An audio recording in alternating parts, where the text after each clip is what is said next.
muinasjutt pisikese tüdruku jõuluime. Ühes väikeses majas metsaserva lähedal elas pisike tüdruk nimega Liis. Jõuluõhtu oli peaaegu käes ja aknalaual põles küünal ja toas lõhnas piparkookide ja kuuseokste järele.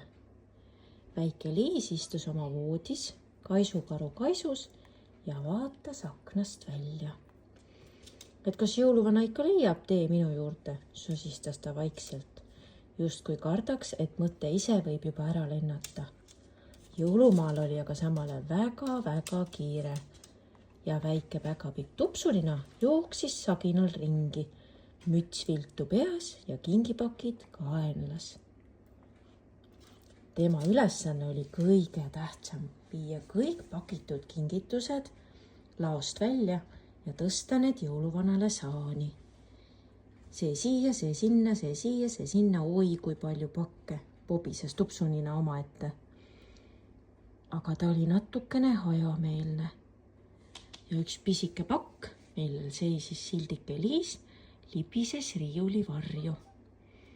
Tupsunina vaatas korraks ringi, sügas kukalt ja arvas, et kõik sai tehtud. Ja nii jäigi Liisi kingitus märkamatult lattu. Ja kui jõuluvana saan juba oli valmis ja põhjapõdrad rahutult kapjadega tampisid, hiilis laos ringi 3 väikest hiirekest. Nad armastasid pakke uudistada ja sildikesi lugeda. Piiks, piiks, vaata seda pakki, ütles üks hiir. Siin on nimi peal, piksatas teine. Aga mis see siis on? Kui saan juba ootab, küsis 3. Hiired mõistsid, et midagi on valesti. Nad jooksid kiiresti ja otsisid üles Täpsi, jõuluvana suure abilise, kes oli koer. Täpsi oli suur ja pehme nagu lumepall ning armastas üle kõige piparkooke.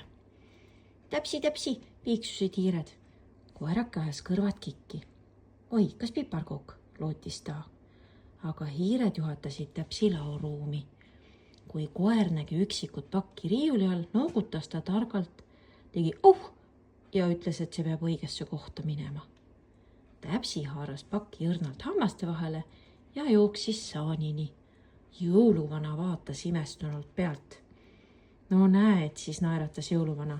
Hea, et sul on nii terav nina, Täpsikene.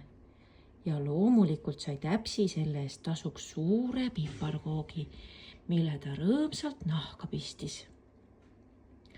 Samal õhtul, kui tähed särasid ja lumi vaikselt langes, peatus saan Liisi maja juures.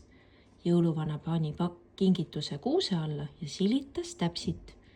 Hommikul leidis Liis oma paki, ta naeratas nii laialt, et tuba läks justkui heledamaks.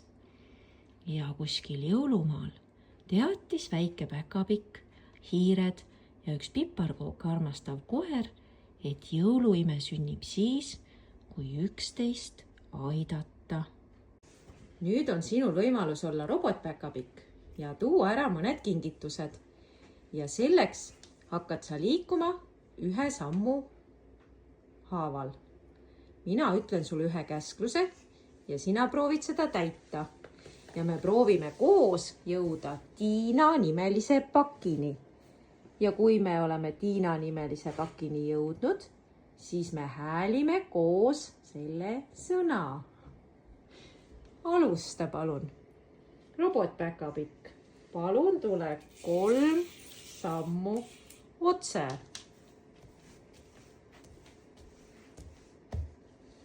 Pööra vasakule. Astu 3 sammu otse.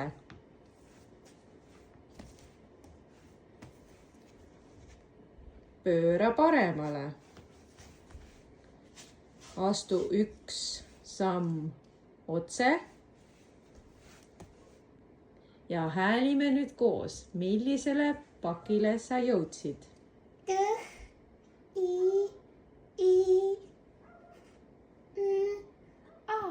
Tiina. Tubli, väga hästi.